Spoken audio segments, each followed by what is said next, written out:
Friends, ये एक ऐसे पायलट की कहानी है जो फ्रांस में पेरिस से अपना डकोटा लेके इंग्लैंड के लिए उड़ता है। रास्ते में उसके सामने खराब मौसम आ जाता है, लेकिन घर पहुंचने की जल्दी में वो डिसाइड कर लेता है आगे जाने के लिए। जब वो स्टॉर्म में घुस जाता है तो उसे बहुत सारी परेशानियां आती हैं। उसे बाहर कुछ दिखाई नहीं देता, उसके गेजेस काम करना बंद कर देते हैं, उसका फ्यूल खत्म होने लगता है। तभी उसे एक अजनबी काला प्लेन दिखाई देता है जो उसे अपने पीछे आने का इशारा करता है। उस काले प्लेन के पीछे चलते चलते वो आराम से लैंड कर जाता है। फ्रेंड्स, ये स्टोरी थी क्लास 10th इंग्लिश सप्लीमेंट्री के चैप्टर 2 स्टोरीज ऑफ फ्लाइंग की दूसरी story. Welcome to easy education zone friends. इस वीडियो में हम इस चैप्टर के क्वेश्चन आंसर्स कवर करेंगे। तो फ्रेंड्स, फर्स्ट क्वेश्चन है आपका, I will take the risk says the narrator.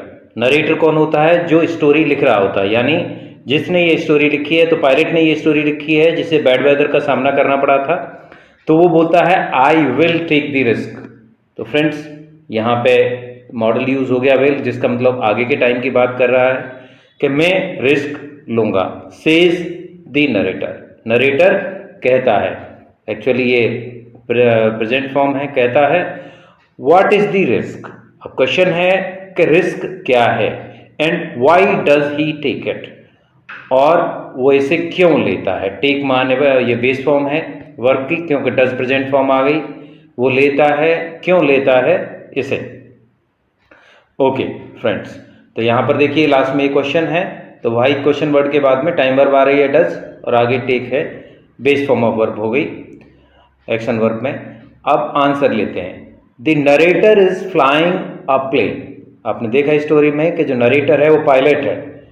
Narrator is flying a plane, narrator एक प्लेन को यानी जहाज को फ्लाई कर रहा है। There is a huge storm, huge का मतलब होता है वेरी बिग, तो बहुत बड़ा एक स्टॉर्म होता है, बहुत बड़ा स्टॉर्म होता है उसके रास्ते में। तो इन दी फ्लाइट पाथ, पाथ का मतलब होता है रास्ता, और फ्लाइट मतलब उड़ान, यानी जहाज की उड़ान के रास्ते में। ये ह्यूज का मतलब हो गया वेरी बिग, ठीक है, यानी जहाज के रास्ते में, उड़ान के रास्ते में, जहां से जहाज को जाना है, एक बहुत बड़ा स्टॉर्म है। स्टॉर्म का मतलब होता है तूफान, जिसमें के बादल बादल काले वाले होते हैं और बिजली बिजलियां होती हैं। To enter the storm is risk, risk क्या है? To enter the storm, storm में इंटर करना यानी घुसना। ये इन्फिनिटिव हो गया friends, to plus base form of verb to enter, घुसना कहां पर? The storm is the risk, ये रिस्क है। अब आगे क्या है? The narrator takes the risk. अब क्यों है क्वेश्चन इसका है, why does he take it, वो इसे क्यों लेता है। नरेटर टेक्स यानी प्रेजेंट फॉर्म लेता है द रिस्क, बिकॉज क्योंकि ही हैज प्लान्ड, वो प्लान कर चुका है। ये पास्ट पार्टिसिपल पोजेशन फॉर्म के साथ में, पोजेशन टाइम वर्ब के साथ में हैज है। टू बी होने के लिए, ये फिर से इंफिनिटिव आ गया, बी की वर्ब है to plus base form of be verb, be माने होना, होने के लिए। विद हिज फैमिली, अपनी फैमिली के साथ। एट दी ब्रेकफास्ट, ब्रेकफास्ट पर, ब्रेकफास्ट के टाइम, कब? द नेक्स्ट मॉर्निंग, अगली सुबह को, यानी वो शाम को रात को जा रहा है, अगली सुबह अपनी फैमिली के साथ में ब्रेकफास्ट पर होना है, इसके लिए वो रिस्क लेता है। And he does not want, वो नहीं चाहता। डज नॉट ये टाइम वर्ब आ गई एक्शन की, और want base form of verb चाहना। ही डज नॉट वांट, वो नहीं चाहता। टू मिस इट, फिर से इंफिनिटिव आ गया फ्रेंड्स, इसे मिस करना।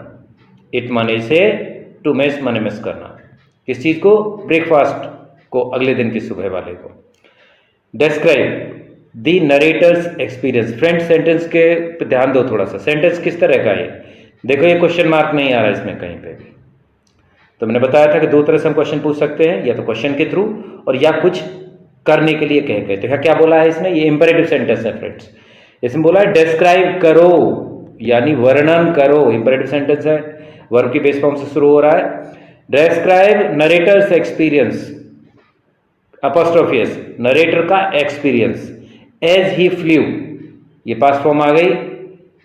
जैसे वो उड़ा, दी एरोप्लेन, एरोप्लेन को उसने, एरोप्लेन में वो उड़ा, as he flew the aeroplane, aeroplane को उसने उड़ाया, थ्रू द स्टॉर्म, स्टॉर्म के थ्रू, अंदर से, बीच में से।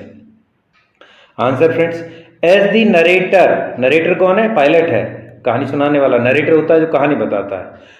इंटर्ड, पास्ट फॉर्म, इंटर किया। The storm, his plane started jumping and twisting, उसका जो प्लेन है वो जंप करने लगा और इधर उधर यौ करने लगा, यानी इधर उधर साइडों में भी डिप करने लगा। He could not see, can की पास्ट फॉर्म, कैन माने देख सकता है, वह नहीं दे, कुछ वह नहीं देख सकता, तो यह ही कुड नॉट सी का मतलब वह नहीं देख सका, पास्ट फॉर्म। एनीथिंग आउटसाइड, बाहर की, बाहर, प्लेन के बाहर कुछ नहीं देख सका। As it was total dark, क्योंकि ये पूरा डार्क था। एज माने यहां इसका मतलब हो जाएगा बिकॉज, एक तरह से, क्योंकि। It was total dark. All the instruments, instruments का मतलब होता है जो गेज वगैरह होते हैं, जो घड़ियां होती हैं, जो औजार होते हैं, of the aeroplane, including compass, compass समेत, इंक्लूडिंग का मतलब समेत, किसको समेत, किसके सहित, इंक्लूडिंग का मतलब सहित, किस चीज के सहित, कंपास के। स्टॉप्ड, बंद हो गई, क्या करना, काम करना। फ्रेंड्स ये आईएनजी फॉर्म है, नाउन की तरह यूज हुई है। स्टॉप्ड वर्किंग, काम करना बंद कर दिया उसने। स्लोली यानी धीरे धीरे। The fuel was also used up, used up का मतलब यूज हो गया, खत्म हो गया। फ्यूल का मतलब उसका जो तेल होता है। And the fuel tank was showing, show माने दिखाना होता है, और फ्यूल टैंक दिखा रहा था एम्प्टी, खाली। फ्यूल टैंक ये दिखा रहा था खाली है। It was a terrible experience, कैसा था, टेरेबल, टेरेबल का मतलब बहुत भयानक। आप अगर हवा में मुड़ रहे हों और बाहर पता न चले किधर जाना है और तेल भी खत्म हो जाए तो क्या होगा। देन, तभी क्या हुआ, देन का मतलब तब। ही सॉ, पास्ट फॉर्म, सी माने देखना, सॉ माने देखा, उसने देखा।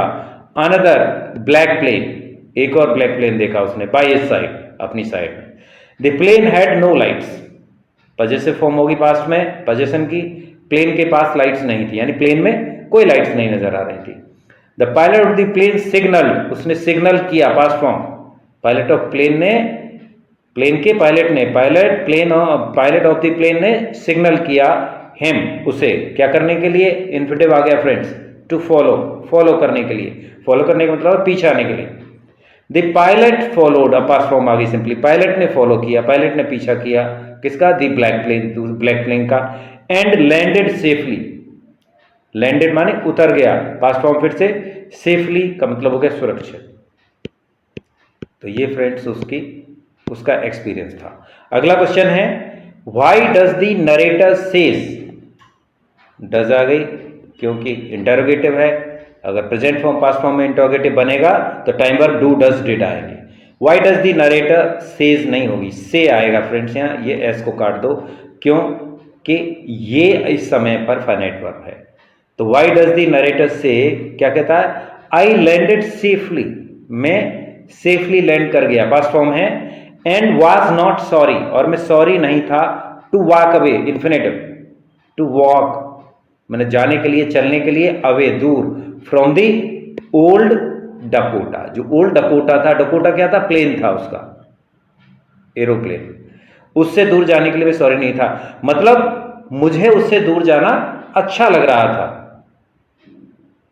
ऐसा था फ्रेंड्स, जिस तरह से तूफान में फंस गया था, ये कोई भी जरूरी नहीं था कि वो उतर जाता सेफली, ज्यादातर चांसेस थे कि उसका प्लेन क्रैश हो जाता, उसमें वो मर जाता। तो जब वो नीचे उतर गया तो जल्दी से जल्दी वो प्लेन को छोड़ के चला जाना चाहता था। तो अब इसका आंसर देखिए, the narrator had a terrible experience of flying through a huge storm. Narrator had a terrible experience, possession verb के पास फॉर्म, नरेटर के पास था एक भयानक एक्सपीरियंस, यानी नरेटर को एक भयानक एक्सपीरियंस हुआ था। इसको थोड़ा सा हिंदी में नॉर्मल कर लेते हैं। नरेटर को ह्यूज स्टॉर्म में से फ्लाई करने का, और फ्लाइंग, फ्लाइंग फिर से नाउन की तरह यूज हो रहा है क्योंकि ये ऑब्जेक्ट है किसका, प्रपोजिशन का। उड़ने का, किसके through? Through a huge storm, एक बड़े से स्टॉर्म के थ्रू उड़ने का एक टेरिबल एक्सपीरियंस उसे हुआ था। एज द नरेटर एंटर्ड, वो पूरा ऊपर वाला पूरा है, वो एक्सपीरियंस को हम दिखा देंगे, ऊपर वाले पहले वाले को आंसर में ये दिया गया है। As the narrator entered the storm his plane started jumping twisting, वो सारी कहानी tank wise, tank showing empty तक। अब यहां से थोड़ा सा हम अपना जोड़ देंगे, बाय सम मिराकल, मिराकल का मतलब होता है करिश्मा, किसी करिश्मे की तरह क्या हुआ, इसे तुम पहले आंसर में भी जोड़ सकते हो चाहो तो। A black plane help him, एक ब्लैक प्लेन ने उसे हेल्प किया to land safely, to land safely. इसीलिए क्या क्या नरेटर क्या कह रहा है, that is why, that is why का मतलब होता है इसीलिए, पूरे का, इसलिए। द नरेटर सेज, अब यहां पर सेज आ जाएगी क्योंकि यह इंटरोगेटिव नहीं है, तो फिर से यही वर्ब प्रेजेंट फॉर्म बन जाएगी, फाइनाइट वर्ब बन जाएगी। नरेटर सेज और फिर पूरा वो रिपीट करते जो था, I landed safely and was not sorry to walk away from the old Dakota. Friends, इसी के साथ में ये वीडियो एंड होती है।